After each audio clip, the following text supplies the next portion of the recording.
त्रिदिवसीय सत्संग समारोह के तीसरे दिन के प्रथम सत्र में मंच पर विराजमान सदगुरु कबीर आश्रम बन्नी खगड़िया से पधारे हुए हमारे परम पूज्य गुरुदेव महामंडलेश्वर श्री रघुनंदन गोस्वामी साहब जी, छत्तीसगढ़ से पधारी हुई हमारी साध्वी बहन सुचिता साहब जी एवं इस पावन मंच पर विराजमान परम वंदनीय संत समाज, इस परिवर्तक स्थल पर विराजमान सज्जनों तथा देवियों,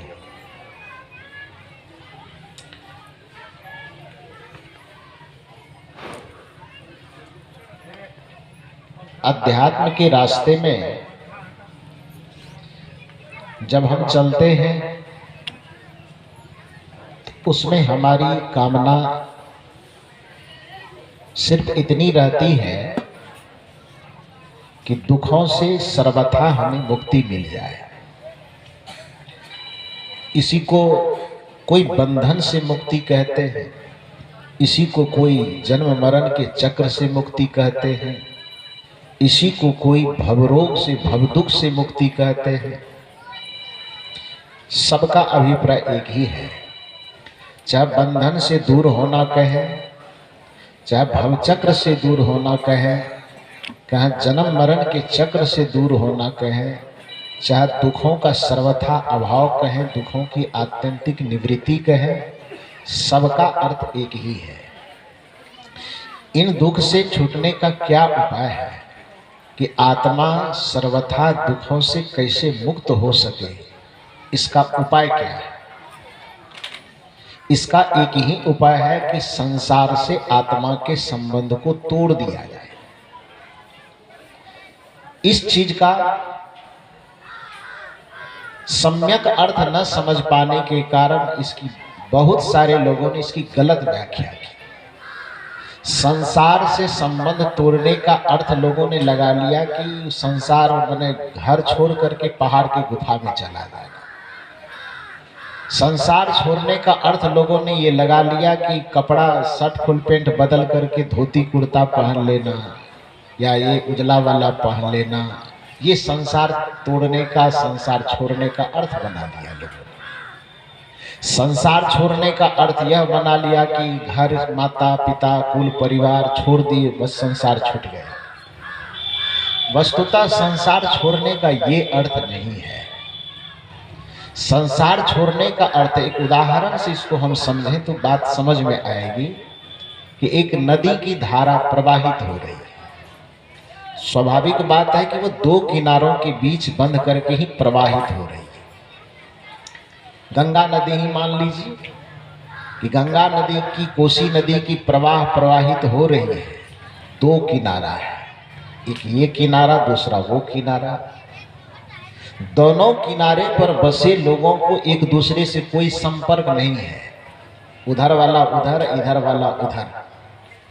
हमारे बिहार में तो गंगा नदी के कारण उत्तरी दक्षिणी बिहार का भी बंटवारा हो गया है कि गंगा के उस पार रहने वाले को उत्तरी दक्षिणी बिहार वाले कहा जाता है और गंगा के इस पार रहने वाले को उत्तरी बिहार वाला कहा जाता है ना सर जी, कहा जाता है। तो मान लीजिए कि एक नदी बह रही है प्रबल वेग के साथ, उसके दो किनारे हैं। दोनों किनारे पर बसे लोग एक दूसरे से कटे हुए, दोनों को किसी से कोई संबंध नहीं है, लेकिन सरकार के द्वारा दोनों किनारों को जोड़ने वाला बीच में एक पुल बना दिया गया है। तो जो दोनों बहुत दिन से कटे हुए थे, तो दोनों इधर वाला भी उधर वाला भी, लेकिन जब तक पुल नहीं था तब तक दोनों की मौजूदगी होने के बावजूद भी दोनों से कोई मतलब किसी को नहीं था, अलग अलग था। लेकिन जैसे ही वह पुल बन गया तो दोनों का आना जाना, दोनों का मिलना जुलना, एक दूसरे से सारा संबंध, नाता रिश्ता सब चीज जुड़ता चला। इसी जुड़ाव के कारण दुख पैदा हुआ। तो अब आप यह बताइए कि फिर से दोनों के संपर्क को यदि तोड़ना है, दोनों के संबंध को तोड़ना है, तो क्या करें? उस किनारा वाले को मारें कि इस किनारा वाले? क्या करना है? न उस किनारे वाले को हमें कुछ कहना है, न इस किनारे वाले को हमें कुछ कहना है। तो कहना क्या है, करना क्या है? जिस पुल के कारण दोनों का संबंध न होते हुए भी संबंध जुड़ गया है, बस उस पुल को उड़ा देने की कोशिश करना है।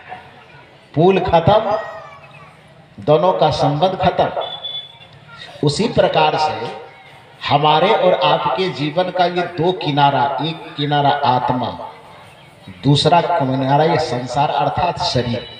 शरीर का ये, संसार का ये, दोनों एक है, क्योंकि शरीर में संसार के ही अवयव लगे हुए हैं।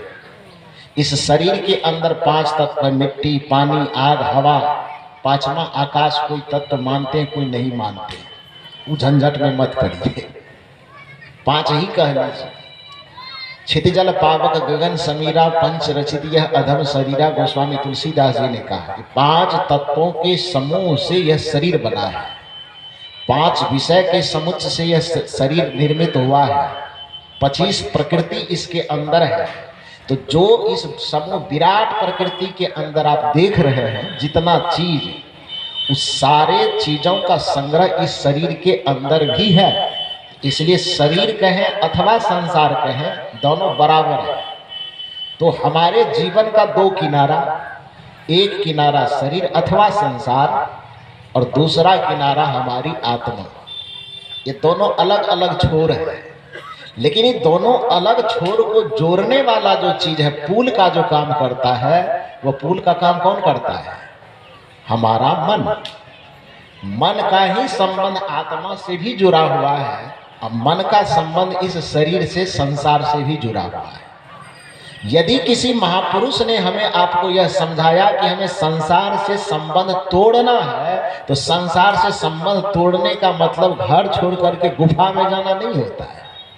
संसार से संबंध तोड़ने का मतलब कपड़े का परिवर्तन नहीं होता है। संसार से संबंध तोड़ने का मतलब बाल चाल के ढाल बदलने का मतलब नहीं होता है कि बाल नहीं है तो जटा बढ़ा लिए, किसी ने दाढ़ी बढ़ा लिया, किसी ने बाल मुड़ा लिया, किसी ने ये कर लिया, किसी ने वो कर लिया। न संसार छोड़ने का संबंध छापा से है, न तिलक से है। न संसार छोड़ने का संबंध कंठी से है, न माला से है।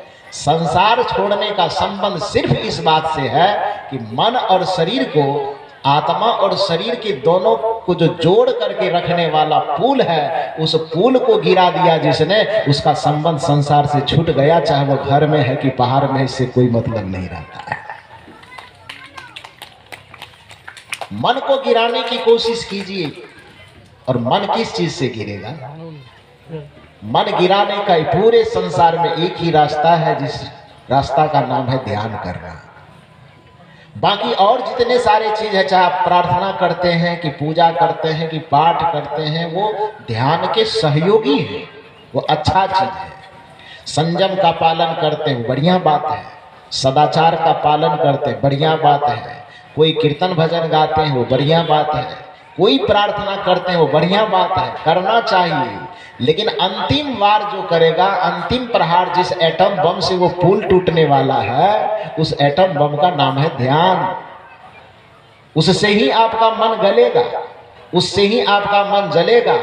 बाकी और सारी जितनी योजनाएं आप कर सकते हैं वो कीजिए, लेकिन असली चीज जब आप ध्यान में उतरेंगे, ध्यान में ही आपका मन गलेगा, ध्यान में ही आपका मन मिटेगा।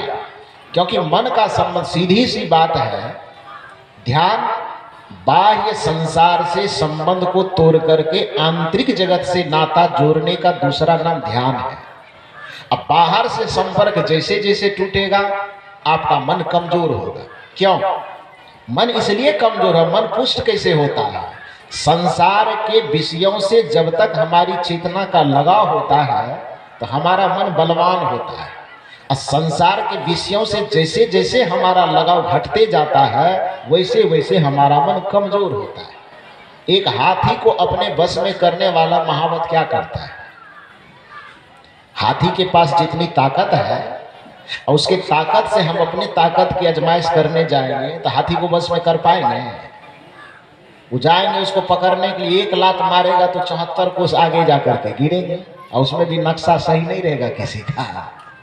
मुंह कान के नक्शा बिगड़ेगा कि नहीं बिगड़ेगा? उस बलवान हाथी को जब हम अपने बस में करने जाते हैं तो कैसे करते हैं? किताबों में पढ़ करके हम लोग जानते हैं, नजर से तो देखे नहीं है। डिस्कवरी चैनल एक चलता है टेलीविजन चैनल, डिस्कवरी चैनल का नाम है। उसमें पशु पक्षियों को कि प्रकृति को दिखाया जाता है, उसमें कैसे उसको पकड़ा जाता है, कैसे उसको सीखो, सब चीज़ दिखाया जाता है। तो एक दो बार मुझे देखने का मौका मिला है। तो उसमें हाथी को बस करने वाला जो आदमी क्या करता है, जंगल में जाता है, एक गड्ढा खोद देता है। गड्ढा खोदने के बाद उस गड्ढा के ऊपर में बहुत बड़ा गड्ढा खोदता है, जितना में हाथी समा सके इतना बड़ा गड्ढा खोद देता है। और उस गड्ढा के ऊपर में बांस बत्ती का करची वगैरह का, करची समझते हैं ना आप लोग, बांस बत्ती का झाड़ पात ऐसे बिछा देता गड्ढा के ऊपर। और उस गड्ढा के आगे में दूसरे साइड में एक कागज की हाथी बना देता है। कागज का हाथी बना करके आगे में सामने में रख देता है। अब उसके पर्दा के आड़ में पीछे में एक असली हाथी को रखता है। उसको जब त्रिशूल भोंकता है हाथी आवाज लगाते हैं। तो जंगल के जो हाथी हैं वो समझता है कि शायद कोई मादा हाथी हो, हमें अपने संपर्क के लिए बुला रही है। तो उस हाथी को स्पर्श का सुख इतना प्रिय है कि उस स्पर्श सुख से मदांध होकर के वो क्या करता, दौड़ता है आंख बंद करके उस हाथी की तरफ। जैसे ही ये दौड़ लगाता है, अब बेचारा वो दौड़ लगाने में नीचे में देखता ही नहीं कि क्या है कि नहीं दौड़ लगाते जाता है, नजर से दिखता है। कागज का हाथी भी इतना कलर करके ढंग से बनाया हुआ होता है कि उसे ये पता नहीं चलता कि कागज वाला हाथी है कि असली हाथी। असली हाथी की आवाज तो उधर पर्दे के पीछे से लगाया जा रहा है और सामने में रखा हुआ कागज का हाथी। तो कागज के हाथी को देख करके जो उसके ऊपर दीवाना होकर के दौड़े चला जा रहा है, बेचारा नीचे देखता ही नहीं कि हाल चाल क्या है। परिणाम क्या होता है, उसको देख करके दौड़ने में लगा हुआ है, सामने में गड्ढा है। जैसे ही गड्ढा के करीब पहुंचता है, उधर बांस पात करची उड़ची दे करके, बत्ती वगैरह दे करके घास फूस रखा हुआ है। तो हाथी का एक पैर पड़ेगा तो क्या होगा, वो बस सब टटिया फटिया घास फास कहाँ चला जाता है पता नहीं, हाथी उस गड्ढे में गिर जाता है। हाथी जब उस गड्ढे में गिरता है तो उसके बाद वो महावत क्या करता है, पकड़ने वाला क्या करता है, वो हाथी को कम से कम 1 महीना तक भूखे छोड़ देता है। न पानी देता है, न अनाज देता है।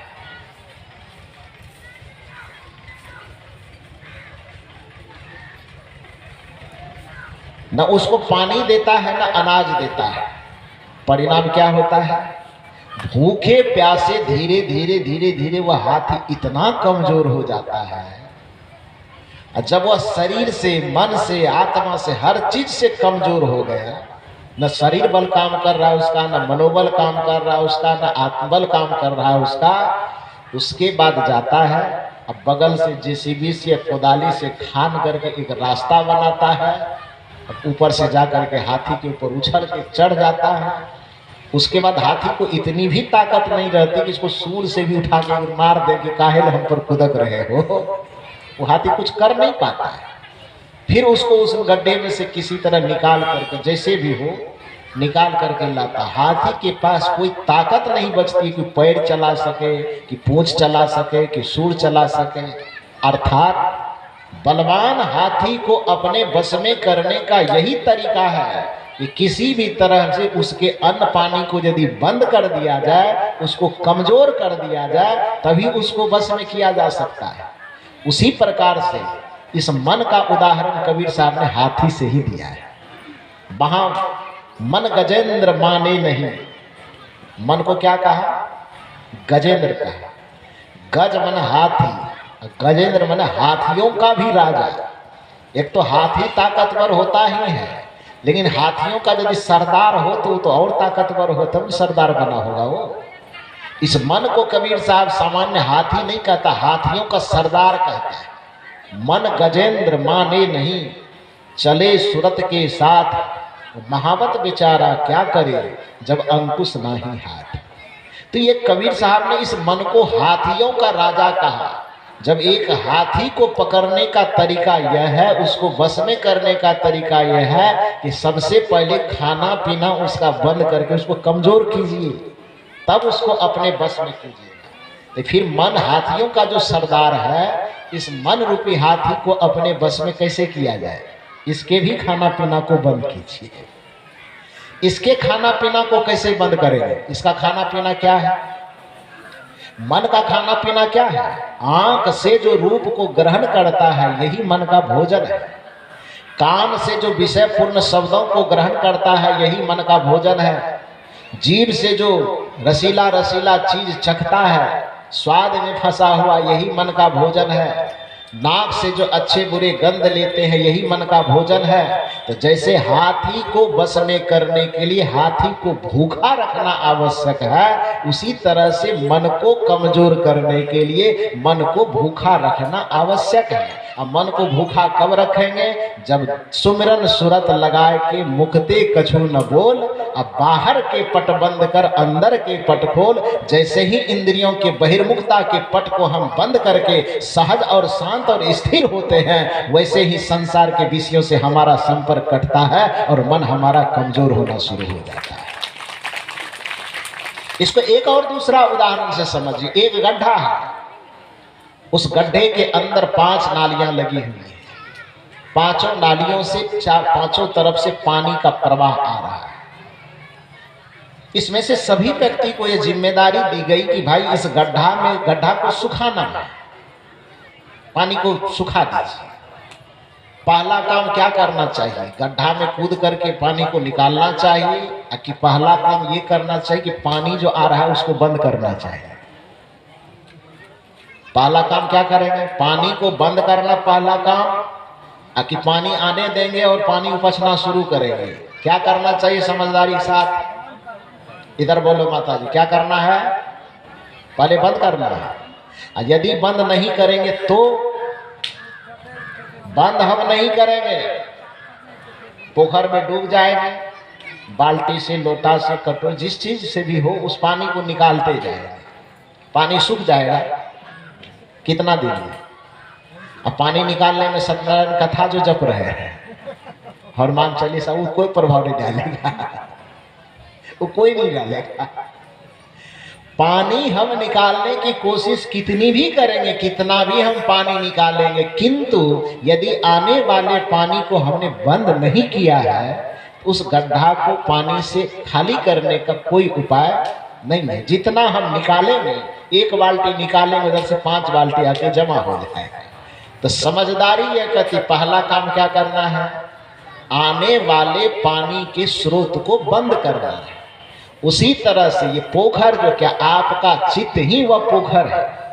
इस चित्त रूपी पोखर में ये जो 5 ज्ञानेंद्रियां हैं, आंख, कान, नाक, मुंह, जीभ और त्वचा, ये संसार से विषयों के पानी को 5 नाली के द्वारा उस चित्त रूपी पोखर में भेजा जा रहा है। समझ रहे हैं? उस चित्त रूपी पोखर को हमें विषय के पानी से खाली करना है। तो हमें पहले क्या करना होगा? सीधी सी बात, उस नाली को बंद करना होगा। और उस नाली को बंद करने का नाम ही ध्यान है। जो व्यक्ति कहता है कि हमें ध्यान करने के वक्त में आंख कान बंद करने की कोई आवश्यकता नहीं है, समझ लीजिए कि ध्यान के मतलब को अभी तक बेचारा वो जान नहीं पाया है, इसलिए नादानी में वो बात करता है। आंखों का पट बंद करना होगा। विषयों से संबंध जिन जिन चीजों से हमारा कटता हो वो काम हमें करना होगा। ये नाली को बंद करने जैसा है। अब बिना नाली को बंद के पानी को सुखाने का कोई उपाय नहीं है। इसलिए कबीर साहब कहते, सुमिरन सुरत लगाई के मुखते कछु न बोल, बाहर के पट बंद कर तब अंदर के पट खोल। जब तक बाहर का पट बंद नहीं होगा, अंदर के पट खोलने का कोई उपाय नहीं है।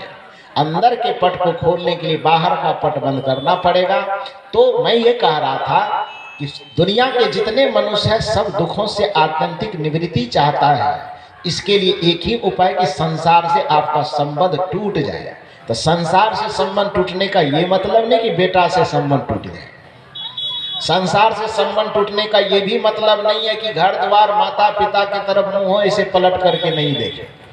संसार से संबंध टूटने का ये भी मतलब नहीं है कि हम जानकी नगर छोड़ के कहलगांव चले जाए, जानकी नगर छोड़ के अयोध्या चले जाए कि वृंदावन चले जाए। जहां जाएंगे तो संसार ही मिलेगा। चाहे धरती पे रहे कि चाहे आकाश में रहे, संसार का संयोग रहेगा ही। संसार से संबंध तोड़ने का मतलब स्थान परिवर्तन नहीं है। संसार से संबंध तोड़ने का मतलब हमारा व्यवसाय छोड़ना नहीं है। संसार से संबंध छोड़ने का मतलब हमारे वेश का बदलाव नहीं है। संसार से संबंध तोड़ने का इतना ही मतलब है कि शरीर और आत्मा को जोड़ने वाला जो मन रूपी धागा एक दूसरे से जुड़ा हुआ है, उस मन को कमजोर करके उस मन को अपने मुट्ठी में कर लीजिए। उसी दिन आप सन्यासी हो गए, उसी दिन आप योगी हो गए।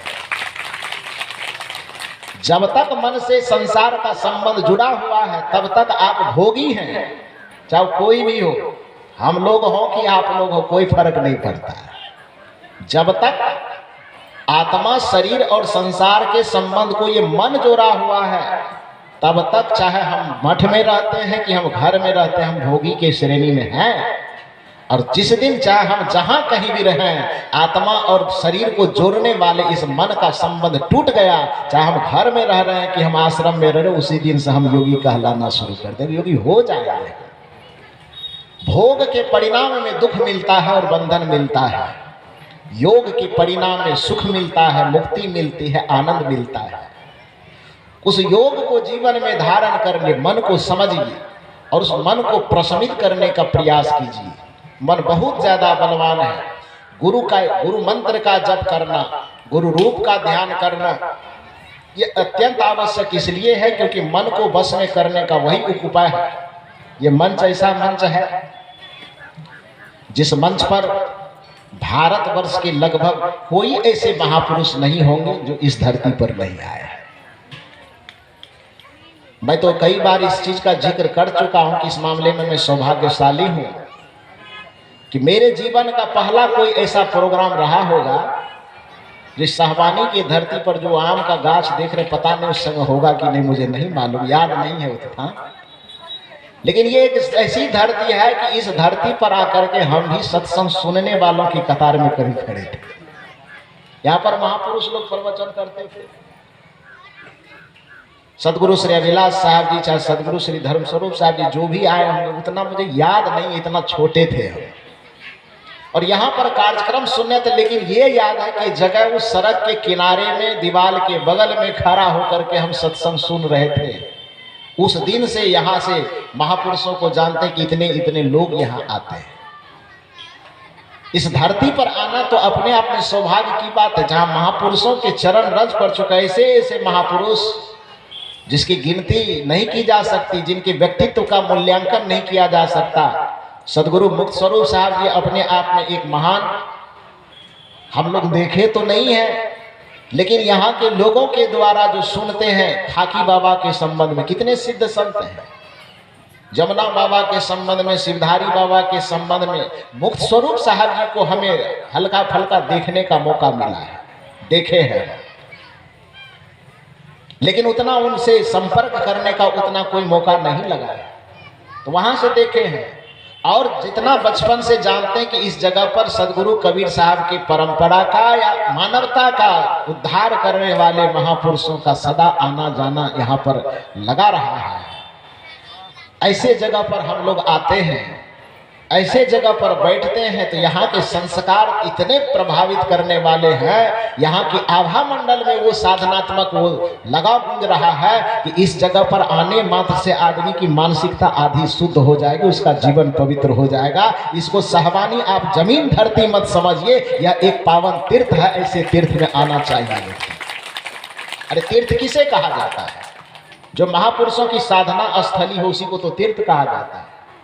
जो महापुरुषों की ज्ञान स्थली हो उसी को तीर्थ कहा जाता है। जहां पर ज्ञानी जाकर के बैठते हो, जहां पर ज्ञानी जाकर के सत्य की, ज्ञान की, ध्यान की चर्चा करते हो, संयम, सदाचार की, मानवता की, प्रेम की, दया की, क्षमा की, सत्य की, शील की चर्चा करते हो, उसी को तीर्थ कहा जाता है।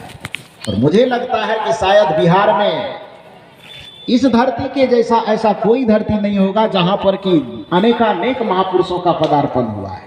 होगा, मुझे याद नहीं, मुझे मालूम नहीं, लेकिन इस धरती के विषय में मैं जानता हूं कि यहाँ पर